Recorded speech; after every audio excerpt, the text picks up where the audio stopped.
সুপ্রিয় দর্শক, দেশ ও দেশের বাহিরে যারা আমার এই ভিডিওটি দেখতেছেন তাদেরকে অসংখ্য ধন্যবাদ। এবং যারা এখনও পর্যন্ত দেখেন নাই, ফলো করে রাখেন নাই, সাবস্ক্রাইব করেন নাই ইউটিউবে, তারা অবশ্যই সাবস্ক্রাইব করে রাখবেন, ফলো দিয়ে রাখবেন, লাইক কমেন্ট শেয়ার করে সাথে থাকবেন।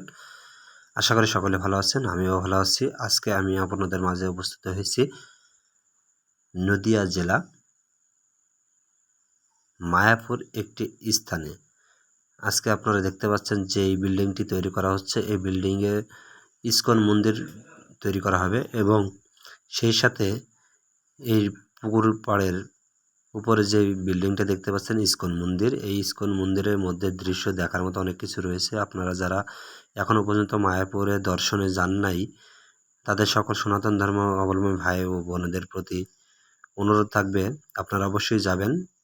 এই জায়গাটা দেখুন, অনেক সুন্দর মনোরম পরিবেশ। আপনারা যখন এই স্থানে যাবেন অবশ্যই আপনাদের মন মানসিকতা অনেক চেঞ্জ হয়ে যাবে এবং দেখার মতো অনেক কিছুই আছে। যাদের দেশ ভ্রমণ করার ইচ্ছে আছে তারা অবশ্যই এইসব জায়গাগুলো যাবেন, তাহলে আপনারা উপকৃত হবেন, অনেক কিছু জানতে পারবেন, জ্ঞান অর্জন হবে নিজের শরীর সম্পর্কে, আধ্যাত্মিক সম্পর্কে এবং ধর্মীয়, সনাতন ধর্মীয় যে মূল অবকাঠামো ইন্ডিয়াতে সৃষ্টি, সেই ইন্ডিয়া ভারতবর্ষের মধ্যে অন্যতম একটি জায়গা, সেটা হচ্ছে নবদ্বীপ এবং মায়াপুর।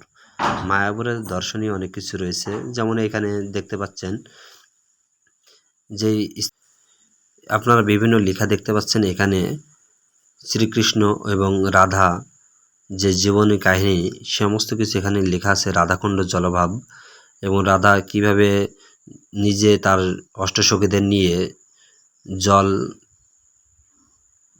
অন্য স্থান থেকে এসে এই পুকুর পাড়ে এই করছে, সেগুলোর দৃশ্য আছে। এবং নিজে কিভাবে জল ছেঁকেছেন পুকুর থেকে এবং পুকুরে জল কিভাবে ভরাট করেছেন, সমস্ত কিছু কাহিনী, যেমন শ্যামকুণ্ড ভগবান শ্রীকৃষ্ণ অবগাহন, এমন সমস্ত কিছু দৃশ্য আপনারা অবশ্যই দেখতে পাবেন।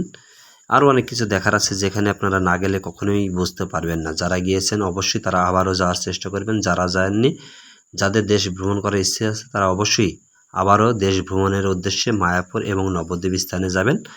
আপনারা অনেক উপকৃত হবেন। এবং আমার এই ভিডিওগুলো যারা দেখছেন অবশ্যই মনে করে আপনারা ফলো, লাইক, কমেন্ট, শেয়ার ও সাবস্ক্রাইব করে রাখবেন। যারা ইউটিউব থেকে দেখছেন তারা সাবস্ক্রাইব করবেন, যারা ফেসবুক থেকে দেখছেন অবশ্যই লাইক, কমেন্ট, ফলো করে সাথে থাকবেন। আশা করি আপনারা সকলে ভালো থাকবেন, সুস্থ থাকবেন। ধন্যবাদ আপনাদের। আশা করি আবার আপনাদের নতুন ভিডিও নিয়ে আমি উপস্থিত হব। সকলে ভালো থাকবেন।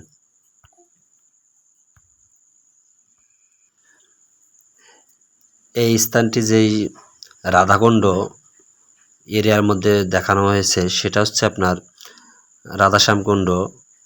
এখানে যে রাজাদের জীবন কাহিনী এবং এই যে পুকুরটা দেখা যাচ্ছে, পুকুরে অনেক বড় বড় মাছ চাষ করা হয় এবং সুন্দর একটি পার্কের মতো দৃশ্য, আসলে এটা পার্কে ধরা যায়। এবং এখানে বসে আপনি নিরিবিলি সময় পার করতে পারবেন, ক্লান্তি দূর করতে পারবেন। সব মিলিয়ে অসংখ্য ধন্যবাদ আপনাদের এই ভিডিওটা দেখার জন্য এবং সাথে থাকার জন্য। ভালো থাকবেন, সুস্থ থাকবেন। একটু মজা তো না?